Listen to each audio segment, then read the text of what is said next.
స్వస్థతశాల ఇది నా యేసు నివసించశాల. దేవునికి మహిమ కలుగునుగాక. దేవాతి దేవుడు ఈ శుభదినాన మనకిచ్చినటువంటి శుభ శుక్రవారం. దేవుడు శిలువ మీద మహావేదన అనుభవించినటువంటి దినం. అయితే ఇందులో శుభమేంటో దేవుని వాక్యం మనం ధ్యానిస్తూ ఉంటే మనకు క్లియర్గా అర్థమవుతుంది. పరిశుద్ధ గ్రంథంలో నుండి యెషయా గ్రంథం 53వ అధ్యాయం 10వ వచనాన్ని చదువుకుందాం. అతని నలుగగొట్టుటకు యెహోవాకు ఇష్టమాయెను, ఆయన అతనికి వ్యాధి కలుగజేసెను. అతడు తన్ను తానే అపరాధ పరిహారార్థ బలి చేయగా అతని సంతానము చూచును. అతడు దీర్ఘాయుష్మంతుడగును, యెహోవా ఉద్దేశము అతని వలన సఫలమగును. దేవుని ఈ శ్రేష్టమైన మాటలు దీవించి ఆశీర్వదించునుగాక. తండ్రి అయినటువంటి దేవుడు కుమారుడైనటువంటి యేసయ్యను ఏం చేస్తున్నట? నలగొడుతున్నట. దేనివల్లే? ఒక రాయి తీసుకొని ఏదైనా ఒక విత్తనాన్ని మనం నలగదంచుతూ ఉంటాం. అలాగున తండ్రి అయినటువంటి దేవుడు కుమారుడైనటువంటి యేసయ్యను నలగొట్టాలనుకున్నాడంట. నలగొడితే ఏం జరుగుద్దంట? ఆయనకు వ్యాధి వస్తుందంట, అపరాధం చేసిన వాడు అయిపోతున్నట్ట. మనం చేసినటువంటి పాపాలన్నిటికీ శిక్షగా ఆయనే దొంగలలో ఒకనిగా అయిపోయాడు. ఆయనే పాపం చేసిన వాడు అయిపోయాడు. ఆయనే వదకుతేబడు గొర్రె వలె మౌనం వహిస్తూ బాధనంతా అనుభవిస్తూ ఉన్నాడు. ఇదంతా చేయడానికి ఎవరికి ఇష్టమైంది? ఎవరికి? తండ్రికి ఇష్టమైందంట. ఎందుకు తండ్రికి ఇష్టమైంది అని అంటే, మనమందరం బ్రతికించబడాలి, నరకం వెళ్లకుండా ఉండాలి, మరణం తప్పించుకోవాలి, అపవాది చేతిలో నుండి తప్పించబడాలి, మన మీద ఉన్నటువంటి శిక్ష తప్పిపోవాలంటే ఒక నీతిమంతుడు కావాలి.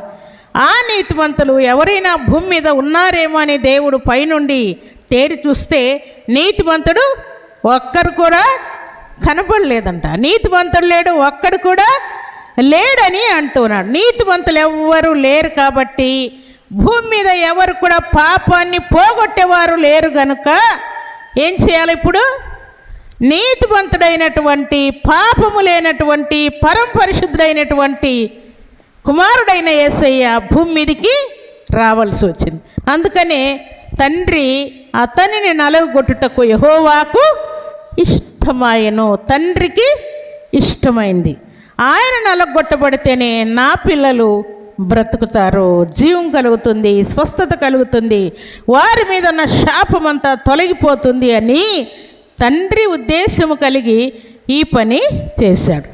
అందుకే ఆయన పశులపాకలోనికి రావడం, భూమి మీద జన్మించడం, మానవునిగా 33 సంవత్సరాలు భూమి మీద జీవించి తర్వాత సిలువకు వెళ్ళడం, తర్వాత సిలువ మీద ఆయన పలికినటువంటి శ్రేష్టమైనటువంటి 7 మాటలు మన జీవితాలకు ఎలాగ అన్వయించుకోవాలి, వాటి వలన మనకు కలిగేటువంటి దీవెనేంటో ఈ శుభదినాన కొన్ని విషయాలు మనం నేర్చుకుందాం. ప్రియులారా, పరిశుద్ధ గ్రంథంలో నుండి మొట్టమొదటి మాట లూకా సువార్త 23వ అధ్యాయం 34వ వచనాన్ని చదువుకుందాం.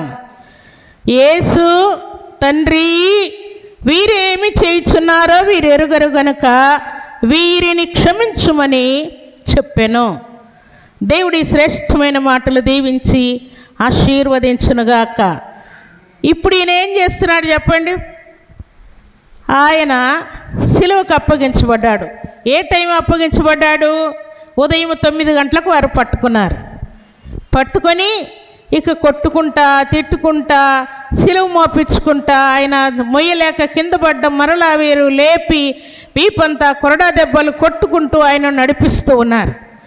ఇవన్నీ అనుభవించుకుంటూ ఆయన ప్రయాణం చేస్తున్నారు. ఆ సిలువను మోసుకుంటూ ఆయన ప్రయాణం చేస్తూ గొల్గొతా కొండకు వెళ్ళినప్పుడు అక్కడ ఆయనతో ప్రక్కన ఇటొక్కరు అటొక్కరు దొంగలు కూడా సిలువ వేయబడ్డారు. అప్పటికే సిలువ మీద ఆయన్ని ఎక్కించేటప్పటికే ఆయన ఒళ్ళంతా ఊనమైపోయింది. అప్పటికే వీపంతా గాయాలు, తల మీద ముళ్ళ కిరీటం, చేతుల్లో మేకులు, కాళ్ళల్లో మేకులు, ప్రక్కలో బల్లెంపోటు, ఇవన్నీ కూడా దెబ్బలు తిని ఒళ్ళంతా రక్తం కారుతూ ఉన్నది. మంచి ఎండ టైము, ఆయనకు భోజనం ఏం పెట్టలేదు. రక్తం పోతూ ఉంటే మనిషి ఏమవుతాడు చెప్పండి? దెబ్బలు పక్కన పెట్టండి, శరీరంలో నుండి రక్తం పోతూ ఉంది. ముళ్ళ కిరీటం పెట్టినప్పుడు మొత్తం చుట్టూ రంధ్రాలు ఏర్పడ్డాయి. ఆ ముళ్ళల్లో నుండి తలకు ముళ్ళ కిరీటం దించేశారు. ఆ ముళ్ళు లోపలికి దిగిన తర్వాత బ్లడ్ అంతా బయటకు వస్తూ ఉంది. చేతుల్లో మేకులు కొడితే అక్కడి నుండి బ్లడ్ వస్తుంది. కొరడా దెబ్బలు కొడితే వీపులో బ్లడ్ వస్తూ ఉంది. చేతులు పక్కలో బల్లెం పొట్టు పొడిస్తే అక్కడి నుండి బ్లడ్ వస్తూ ఉంది. ఒళ్ళంతా బ్లడ్ ఆయనకు పోతూ ఉంది. చెమట ఒక పక్క కారుతూ ఉంది. ఇలాంటి భయంకరమైన పరిస్థితుల్లో ఆయన్ని ఇక సిలువకు ఎక్కించారు. ఏ బలముతో సిలువ మీద నిలబడినాడు దేవుడు చెప్పండి? ఏముంది? ఈ మేకు బలముతో సిలువ మీద నిలబడ్డాడు. ఇంకా నడుముకు తాడేయడం కానీ మెడకు తాడేయడం కానీ ఏమీ లేదు ప్రియులారా. బరువంతా ఈ మేకుతో నిలబడినాడు. తర్వాత 2 కాళ్ళకు కలిపి మేకు కొట్టారు. అక్కడ మేకు కొట్టబడింది. అయితే ఈ బలముతోటే అప్పుడు వెయిట్ అంతా వీటి మీద ఈ బరువు పడినప్పుడు ఈ మేకు ఏమైతే చెప్పండి? చేతుల్లో వేసిన మేకు ఏమైతే చెప్పండి? లూజ్ అవుతుంటుంది కదా.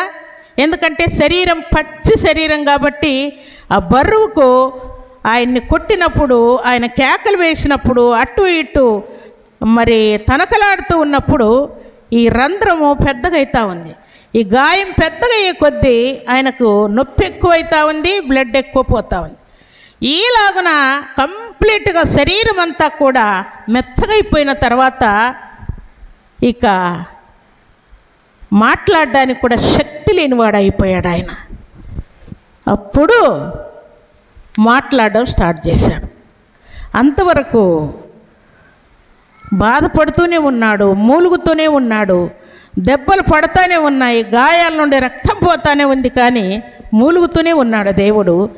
ఇప్పుడు ఈ బాధ అంతా అనుభవించుకుంటూ ఇక ప్రాణం కొద్దిసేపు ఉంటే ప్రాణం పోతుంది అనే టైంలో దేవుడు మాట్లాడడం స్టార్ట్ చేశాడు. అదే మొట్టమొదటి మాట ఏంటంటే, తండ్రి వీరేమి చేయుచున్నారో వీరు ఎరుగరు గనుక వీరిని క్షమించు. దేవుణ్ణి మేము కొడుతున్నామని వారికి తెలుసా తెలియదా? దేవుడు కాదనుకోండి, ఒక మానవుడే అనుకుందాం. మానవుణ్ణి వారు చిత్రవదన చేస్తూ ఉంటే వారికి తెలుసా తెలియదా? తెలుసు కదా. దేవుడు కాదనుకుందాం కొద్దిసేపు. దేవుడు కాకుండా ఒక వ్యక్తిని, బ్రతికి ఉన్నటువంటి ఒక వ్యక్తిని ముళ్ళ కిరీటం పెట్టి చేతులు కాళ్ళలో మేకులు కొట్టి ప్రక్కలో బల్లెం పోటు, వీపులు, కొరడా దెబ్బలు, ఇవన్నీ మనం హింసిస్తూ ఉన్నాం అనే సంగతి అయిన వారికి తెలుసు కదా. అయితే నేను కొడుతున్నటువంటి వారిని చూసి ఈ మాట అంటున్నాడు. వారికి తెలియని సంగతి ఏంటి అని అంటే, ఈయన దేవుని కుమారుడు అన్న సంగతి వారికి తెలియట్లేదు. వారు ఏమనుకుంటున్నారు? మరియమ్మ కుమారుడు, వడ్లవాని కుమారుడు అనుకుంటున్నారే తప్ప దేవుని కుమారుడు అని వారు అనుకోవడం లేదు. దీనికి పరిశుద్ధ గ్రంథంలో చక్కని మాట చదువుకుందాం చూడండి. మార్కు సువార్త 15వ అధ్యాయం 25వ వచనం. ఆయనను సిలువ వేసినప్పుడు పగలు 9 గంటలాయెను. 33వ వచనం. మధ్యాహ్నము మొదలుకొని 3 గంటల వరకు ఆ దేశమంతటను చీకటి కమ్మెను. దేవుణ్ణి సిలువకు పట్టుకున్నారు. దాదాపు 12 గంటల వరకు ఆయన్ని యాతన పెడుతూ ఉన్నారు. 12 గంటల టైంలో మొత్తం ఏమైందంట? చీకటి కమ్మెనని వ్రాయబడింది. మధ్యాహ్నం మొదలుకొని 3 గంటల వరకు దేశమంతటా చీకటి కమ్మెను. మధ్యాహ్నం అంటే ఎన్ని గంటల నుండి? 12 గంటల నుండి 3 గంటల వరకు ఏమున్నది? చీకటి కమ్మెను. పట్ట పగలే అది చీకటి వలె ఉన్నదంట. ఈ మాట మనం జ్ఞాపకం చేసుకుంటే ప్రియులారా, ఆ చిమ్మ చీకటిలోనే దేవుణ్ణి వారు యాతన పెడుతూ ఉన్నారు. కొంతమంది హృదయాల్లో భయం పుడుతూ ఉందంట. పట్టపగలే ఇంత చీకటి కమ్మింది, ఈయన మామూలు మనిషి కాదు అని కొందరు భయపడుతూ ఉన్నారంట. కొందరేమో ఇష్టం వచ్చినట్టుగా ఆయన్ని కొడుతూ ఉన్నారు, తిడుతూ ఉన్నారు, ఉమ్మి వేస్తూ ఉన్నారు. సార్కొకరు వెళ్ళి చనిపోయాడా ఉన్నాడా అని పక్కన బల్లెంతో పొడి చూస్తూ ఉన్నారు. ఆ చీకటి కమ్మినప్పుడు మధ్యాహ్నము మొదలుకొని 3 గంటల వరకు దేశమంతటా చీకటి కమ్మిందంట. ప్రియులారా, ఎంత విచిత్రము చూడండి. పట్టపగలు సర్వశక్తిమంతుడైనటువంటి దేవాతి దేవుణ్ణి వారు దూషిస్తూ, హింసిస్తూ, కొరడాలతో కొడుతూ, నానా యాతన పెడుతూ ఏమంటున్నారు? దేవుని కుమారుడవైతే దిగిరా అని కూడా పిలుస్తూ ఉన్నారు. అయినా అక్కడ జరిగినటువంటి ఆ చీకటిని చూసి కొందరికి కూడా గ్రహింపు రాలేదు ప్రియులారా. ఇంకా విర్రవీగుతూ వారు మాట్లాడుతూ ఉన్నారట. ఈ మాటను మనం పరిశీలిస్తే అప్పుడు దేవుడు ఎన్ని గంటలు శిలువ మీద ఉండింటాడో చెప్పండి. 9 గంటల నుండి 12 గంటల వరకు ఎన్ని గంటలు? 3 గంటలు కదా. 12 నుండి 3 గంటల వరకు 3 గంటలు, మొత్తం ఎంత? 6 గంటల సేపు ఆయన యాతన పడుతూ ఉన్నాడు. దేవుడు కష్టం వచ్చినప్పుడు ఏ రాజులను, అధికారులను, అక్కడ ఉన్నటువంటి అధికారి అయినటువంటి పిలాతునైనా దేవుడు పిలవచ్చు. పిలాతు, నన్ను రక్షించు కొంచెం, ఇదిగో వీళ్ళు ఇలా కొడుతూ ఉన్నారు, తిడుతూ ఉన్నారు, హేళన చేస్తున్నారు, అపహాస్యం చేస్తున్నారని దేవుడు పిలవచ్చు ప్రియులారా. కానీ ఆయన మామూలు మనిషి కాదు ప్రియులారా. ఆయన మనిషిగా కనబడుతున్నటువంటి దేవుని కుమారుడు గనక పైనే చూస్తూ ఉన్నాడు, తండ్రి వైపే చూస్తూ ఉన్నాడు. తండ్రి, వీరేం చేస్తున్నారో వీరికి తెలియట్లేదు అనగా, నేను నీ కుమారుడని వారికి తెలియట్లేదయ్యా అని అంటూ వారిని క్షమించమని వేడుకుంటున్నాడు. కష్టంలో ఉన్నప్పుడు ఇతరుల కష్టాన్ని మనం అర్థం చేసుకోలేం. నా కష్టమే నాకు ఎక్కువైపోయింది, నా బాధే నాకు ఎక్కువైపోయింది, నా రోగమే ఎక్కువైపోయింది, నా నిందే ఎక్కువైపోయింది, నా శ్రమే ఎక్కువైపోయింది, నిన్నెక్కడ నేను అర్థం చేసుకునేది అన్నట్టుగా మనం మాట్లాడుతూ ఉంటాం. అయితే మన ప్రియ రక్షకుడు ఆయన బాధపడుతూ మరలా ఏం చేస్తున్నాడు? ఆయన్ని హింసిస్తున్నటువంటి వారిని క్షమించయ్యా, వారికి తెలియట్లేదు, నేనెవరో తెలియట్లేదని తండ్రిని వేడుకుంటూ ఉన్నాడు. ఆయన తండ్రి అని పిలుస్తూ ఉన్నాడు. ఇంకా ఆయన పిలవడంతో మనకు కూడా ఒక ధైర్యం వస్తుంది. ఏమనంటే, ఓహో, కష్టం వచ్చినప్పుడు తండ్రి అని పిలవడానికి పరలోకములో ఒక తండ్రి మనకున్నాడని తండ్రి అని పిలుస్తున్నాడు రక్షకుడైనటువంటి యేసయ్య. అందుకే యోహాను సువార్త 1వ అధ్యాయం 12వ వచనంలో చక్కని మాట అక్కడ వ్రాయబడింది చూడండి. తన్ను ఎందరు అంగీకరించిరో వారికందరికీ, అనగా తన నామమునందు విశ్వాసముంచిన వారికి దేవుని పిల్లలగుటకు ఆయన అధికారము అనుగ్రహించెను. ఎవరు దేవుణ్ణి అంగీకరిస్తారో వారికి ఏమో అధికారం వస్తుందంట? దేవుని పిల్లలయ్యేటువంటి అధికారం. అనగా ఇక్కడ కుమారుడైనటువంటి యేసయ్య తండ్రి అని ఎలాగూ పిలుస్తున్నాడో మనకు కూడా తండ్రి అని పిలిచేటువంటి అవకాశం వస్తుంది. తన్ను ఎందరు అంగీకరిస్తారో, దేవుణ్ణి దేవునిగా ఎవరు అంగీకరిస్తారో వారికి మాత్రమే దేవుణ్ణి తండ్రి అనడానికి, నేను దేవుని కుమారుణ్ణి, దేవుని కుమార్తెను అని చెప్పే అధికారం వస్తుందంట. దేవుణ్ణి నమ్ముకున్న వారికే తండ్రి అని పిలిచేటువంటి అధికారం వస్తుందని ఈ మాట వలన మనం గ్రహిస్తూ ఉన్నాం ప్రియులారా. క్షమించమని ఎందుకంటూ ఉన్నాడు అని అంటే, ప్రతిదీ మన మేలు కోసమే దేవుడు అక్కడ పలుకుతూ ఉన్నాడు. మనం ఏం చేయాలని? దేవుడు శిలువ మీద తనను బాధ పెడుతున్న వారిని క్షమించమని తండ్రిని కోరుకుంటూ ఉన్నాడు. మనము కూడా ఇహలోకంలో మనల్ని బాధ పెడుతున్న వారిని మనము కూడా క్షమించాలని చెప్పడం కోసం దేవుడు ఈ చక్కని మాట పలుకుతూ ఉన్నాడు. ఎవరెవరిని క్షమించమంటున్నాడు? ఉమ్మి వేసిన వారిని, కొరడాలతో కొట్టిన వారిని, మేకులు కొట్టిన వారిని, తర్వాత ముళ్ళ కిరీటం పెట్టిన వారిని, తర్వాత ప్రక్కలో బల్లెం పొట్టు పొడిచిన వారిని అందరినీ క్షమించమని తండ్రిని వేరుకుంటూ ఉన్నాడు. తర్వాత వీరేమి చేయించున్నారో గనక వీరు ఎరుగరు గనక వీరిని క్షమించు అంటున్నాడు. అక్కడ కొడుతున్న వారిని ఒక్కరినైనా దేవుడు క్షమించమనేది ఇంకెవరినన్నా అంటున్నాడు? దేవుడు సిలువ వేస్తున్నటువంటి వారినే కాదు ప్రియులారా, సిలువ వేసిన వీరినే కాదు దేవుడు చెప్పేది, అక్కడ ఉన్నటువంటి వారే కాదు, పట్టణంలో ఉన్నవారే కాదు, ప్రపంచంలో ఉన్న వారందరిని గురించి తండ్రిని వేరుకుంటూ ఉన్నారు. అందరినీ క్షమించమని కోరుకుంటూ ఉన్నారు. తండ్రి వీరేమి చేస్తున్నారో వీరు ఎరుగరు గనక వీరిని క్షమించమనే లెక్కలో, ఆ లిస్టులో మనం కూడా ఉన్నాం. మనమందరము కూడా ఈ లెక్కలో ఉన్నాం. మనల్ని కూడా దేవుడు క్షమించమని కోరుకుంటూ ఉన్నాడు ప్రియులారా. అలాగే యేసయ్య పుట్టినది మొదలుకొని పశువుల పాకలో ఆయన పుట్టాడు కదా, పుట్టినప్పుడు ఉన్నటువంటి జనాలందరినీ ఆయన పుట్టినప్పుడు మొదలుకొని ఇప్పటి వరకు ఉన్నటువంటి పిల్లలైన పెద్దలైన వృద్ధులైన అందరినీ క్షమించమని దేవుడు కోరుకుంటున్నాడు. తర్వాత దేవుని యొక్క రాకడ వరకు ఆయన మరలా రానై ఉన్నాడు కదా, అప్పటి వరకు పుట్టిన వారిని పుట్టబోయే వారిని అందరిని కూడా క్షమించమని తండ్రిని కోరుకుంటూ ఉన్నాడు. అందుకే ఈయన బలి ఎలాంటిది అని అంటే, హెబ్రీలకు రాసిన పత్రిక 10వ అధ్యాయం 12వ వచనంలో చక్కని మాట వ్రాయబడి ఉన్నది. ఒకేసారి సదాకాలము నిలిచేటువంటి బలి అని వ్రాయబడింది. ఎంతవరకు నిలిచే బలి అంటది? ఆయన ఇచ్చినటువంటి బలి లేక ఆయన రక్తము సదాకాలము నిలిచి ఉండేది. పుట్టిన వారి కొరకు, పుట్టబోయే వారి కొరకు, పుట్టి చనిపోయిన వారి కొరకు, అందరి కొరకు దేవుడు ఒకేసారి సదాకాలము నిలిచి ఉండేటువంటి బలియాగం అక్కడ చేశాడు. అందుకే వీరేమి చేయించున్నారో వీరెరుగరు గనక వీరిని క్షమించుమని వీళ్ళందరిని గూర్చి ఆయన క్షమాపణ కోరుకుంటూ ఉన్నాడు.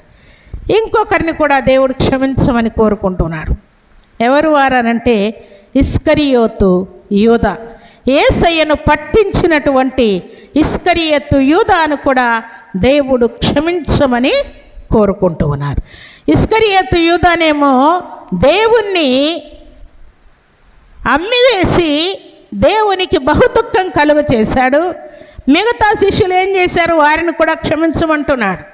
మిగతా వాళ్ళు ఏం చేశారంటే నమ్మినట్టుగానే ఉన్నారు, దేవునితోనే ఉన్నారు, దేవుడు చేసిన అద్భుతాలన్నీ చూస్తున్నారు, ఆశ్చర్య కార్యాలన్నీ చూస్తున్నారు. అన్నీ చూస్తూనే దేవుణ్ణి పట్టుకునేసరికి అందరూ చెల్లచెదరైపోతున్నారంట. వారిలో బొంకింది ఎవరు చెప్పండి? శిష్యుల్లో బొంకింది ఎవరు? పేతురు ఏమంటున్నాడు? యేసయ్యనా? ఎవరైనా నాకు తెలియదు, అసలు ఎన్నడూ ఆయన చూడలేదు, ఆయనతో నేను సహవాసం చేయలేదు, ఆయనతో కూర్చోలేదు, ఆయనతో భోజనం చేయలేదు, ఆయనతో పడుకోలేదు, ఆయనకు నాకు అస్సలు టచ్చే లేదని బొంకుతూ ఉన్నాడు. యూదా ఇస్కరియోతు పట్టించినందుకు దేవునికి దుఃఖం కలుగుతూ ఉంటే, ఈ పేతురు లాంటి మాట బొంకుతున్నటువంటి శిష్యులు ఇన్ని నా కళ్ళెదుటే నన్ను చూసి, నేను చేసిన అద్భుతాలు చూసి, నేను చెప్పిన మాటలన్నీ విని కూడా ఈలాగ వీరు బొంకి నన్ను మోసం చేస్తున్నారే అని దుఃఖం ఆయన కలిగినప్పటికీ వారిని కూడా క్షమించమని తండ్రిని వేడుకుంటూ ఉన్నాడు. అలాగే అక్కడ ఉన్నటువంటి యూదులందరినీ కూడా దేవుడు క్షమించమని కోరుకుంటూ ఉన్నాడు. తర్వాత ఇదిగో ఈ నీతిమంతుని జోలిపోవద్దు, ఆయన్ని బట్టి నాకు కలలో చాలా బాధ కలిగింది, కాబట్టి ఆయన నీతిమంతుడు, ఆయన్ని సిలువ వేయడం కానీ కొట్టడం కానీ తిట్టడం కానీ ఏమీ చేయొద్దు అని పిలాతు సింహాసనం మీద కూర్చొని ఉండగా భార్య లెటర్ రాసి పంపిస్తే ఆయన ఈ పాపము నా మీదికి, నా పిల్లల మీదికి రాకూడదని శుభ్రంగా ఆయన ఎదుటే 2 చేతులు ఆయన కడుక్కుంటాడు ప్రియులారా. ఆ టైంలో దేవుడు పిలాతును కూడా క్షమించమని కోరుకుంటూ ఉన్నాడు. ఆ క్షమాపణ దేవుడు కోరుకుంటూ తండ్రికి విన్నవిస్తూ వీరందరినీ క్షమించమంటున్నాడు. మనందరి పాపములు, దోషములు, అపరాధములు కూడా క్షమించమని తండ్రిని కోరుకుంటూ ఉన్నాడు. అయితే మనల్ని దేవుడు క్షమిస్తే మనకేం మేలు జరుగుద్ది అంటే, క్షమాపణ పొందిన వారికి అందరికీ ఏం జరుగుతుంది చెప్పండి? క్షమాపణ పొందిన వారికి, దేవుని దగ్గర మనం తప్పులు ఒప్పుకున్న వారికి ఏం జరుగుతుంది? రక్షణ కలుగుతుంది కదా. తప్పులు ఒప్పుకున్న వారందరూ రక్షింపబడతారు కదా. అలాగే దేవుని యొక్క ప్రేమ ఏందో అక్కడ రుజువైతా ఉన్నది. తండ్రి వీరేమి చేయించున్నారు, వీరు ఎరుగరు గనక వీరిని క్షమించయ్యా అని తండ్రిని వేడుకుంటా ఉంటే దేవుని యొక్క ప్రేమ ఎంత గొప్పదో అక్కడ కనబడుతూ ఉన్నది. తర్వాత దేవుడు మనల్ని ఎంతగా క్షమిస్తున్నాడో కూడా తేటగా కనబడుతూ ఉన్నది. తర్వాత దేవుడు మనల్ని క్షమించిన తర్వాత తనను అంగీకరించిన వారందరూ దేవుని పిల్లలయ్యేటువంటి అధికారం ఇస్తూ ఉన్నాడు. అలాగే ఎవరెవరైతే క్షమాపణ పొందుతారో వారందరూ నీతిమంతులుగా తీర్చబడుతూ ఉన్నారు. దేవుడు సిలువలో పలికినటువంటి ఈ మొదటి మాట వలన మనమందరం కూడా నీతిమంతులముగా తీర్చబడుతూ ఉన్నాం. దేవుని పిల్లలుగా అయిపోతూ ఉన్నాం. పరలోక రాజ్యానికి వారసులం అయిపోతూ ఉన్నాం. అలాగే సర్వశక్తిమంతుడైనటువంటి దేవాతి దేవుడు మనం పాపం చేస్తే ఆయన శిక్ష అనుభవిస్తూ మరలా వీరందరినీ క్షమించమంటున్నాడు. ఆయన మాట మాత్రమే క్షమించమంటున్నాడా? ఎక్కడైనా ఎవరినైనా దేవుడు క్షమించాడా అనంటే మనలందరినీ క్షమించినట్టుగానే అప్పటి కాలంలో దేవుడు భూమి మీద జీవిస్తూ అనేకమైన అద్భుత కార్యాలు చేస్తూ ఉన్నప్పుడు కొంతమంది వ్యక్తులు పాపాత్మురాలైనటువంటి స్త్రీని తరుముకుంటూ వస్తారు. ఎందుకు తరుముకుంటూ వస్తారు? ఈమె పాపం చేస్తూ ఉంటే మేము పట్టుకున్నాం. పాపం చేసిన వారిని ఏం చేయాలని వ్రాయబడింది గ్రంథంలో? ఏం చేయాలంట? రాళ్లతో కొట్టి చంపాలి కదా. ఎత్తుకొని వచ్చి యేసయ్య పాదాల దగ్గరికి వచ్చి ఆమె పాపాత్మురాలు నిలబడితే దేవుడు అంటూ ఉన్నాడు, మీలో ఎవరైనా పాపం లేని వారు ఉంటే మొట్టమొదట ఆమె మీద రాయి వేయండి అంటాడు. అని వారినేమి గద్దించకుండా ఏదో ఆయన రాసుకుంటూ ఉన్నట్టుగా భూమి మీద ఏదో రాస్తున్నట్టుగా కనబడతాడు. వారందరూ నాలో పాపం ఉంది, నాలో పాపం ఉంది, నాలో పాపం ఉందని అందరూ ఒక్కొక్కరుగా సర్దుకొని వెళ్ళిపోతారు. కొద్దిసేపు అయిన తర్వాత దేవుడు మరలా తల ఎత్తి చూస్తాడు. చూస్తే ఒక్కరు కూడా లేరు. ఆ మొక్కతే యేసయ్య దగ్గర నిలబడింది. అప్పుడు దేవుడు, ఏమ్మా ఎవరు నిన్ను శిక్షించలేదా అని అడుగుతాడు. అవునయ్యా, ఎవరు నన్ను శిక్షించలేదు, నేను కూడా నిన్ను శిక్షించను, నేను నిన్ను క్షమిస్తూ ఉన్నాను, ఇక పాపం చేయొద్దు, వెళ్ళు అని అంటాడు. అనగా ప్రతిదీ దేవుడు ఏమి చేసినా కూడా చెప్పేదొకటి చేసేదొకటిగా ఉండదు ప్రియులారా. ఆయన తండ్రి వీరేమి చేయించున్నారో వీరు ఎరుగరు గనక వీరిని క్షమించమని పలికినటువంటి దేవుడు, సర్వశక్తిమంతుడైనటువంటి దేవుడు ఇక్కడ పాపాత్మురాల్ని కళ్ళెదుటే క్షమించి రుజువు చూపిస్తూ ఉన్నాడు. నేను ఎలా క్షమిస్తానో చూడండి, మీరు కూడా అలాగే క్షమించండి అని చెప్పడం కోసం దేవుడు అక్కడ ఆ కార్యాన్ని చేసి చూపిస్తాడు. ఈలాగున సిలువలో మొట్టమొదటి మాటగా తండ్రి వీరేమి చేయించున్నారో వీరు ఎరుగరు గనక వీరిని క్షమించమని పలికినటువంటి దేవుడు ఆయన క్షమిస్తూనే మనల్ని కూడా క్షమించమని సెలవివ్వడం కోసం, ఆయన క్షమించినట్లుగా మనం కూడా క్షమాగుణం కలిగి, ఆయన ప్రేమించినట్లుగా మనం కూడా ప్రేమ కలిగి నీతిమంతులమై దేవుని పిల్లలముగా, దేవుణ్ణి యేసయ్య ఎలాగున తండ్రి అని పిలిచాడో మనం కూడా కష్టం వచ్చినప్పుడు, బాధ వచ్చినప్పుడు, దుఃఖం వచ్చినప్పుడు తండ్రి అని పిలిచేటువంటి పిల్లలముగా ఉండాలని ఈ శుభదినాన సర్వాధికారి ఈ శ్రేష్టమైన మాట మనందరికీ సెలవిస్తున్నాడు. కాబట్టి మన రక్షకుడైనటువంటి యేసయ్య ఎట్టి ప్రేమను, క్షమాగుణాన్ని కలిగి మనందరికీ రక్షణ భాగ్యం ఇచ్చి నీతిమంతులుగా తీర్చను మనం కూడా ఇంట బయట సంఘంలో సమాజంలో దేవునికి మహిమ తెచ్చే వారముగా ఉండాలని, నీతిమంతులుగా ఉండాలని, ప్రేమ కలిగి ఉండాలని, క్షమాగుణం కలిగి ఉండాలని పరిశుద్ధాత్మ దేవుడు ఈ శుభదినాన ఈ చక్కటి మాట మనకు తెలియజేస్తున్నాడు. కాబట్టి దేవుని సన్నిధిలో చేరిన మనమందరం కూడా దేవునికి ఇష్టలమై యోగ్యులమై జీవించినట్లు అలాంటి కృపా భాగ్యం సర్వశక్తిమంతుడైనటువంటి దేవాతి దేవుడు సర్వ సమృద్ధిగా మనందరికీ అనుగ్రహించి ఆశీర్వదించునుగాక. ఆమేన్.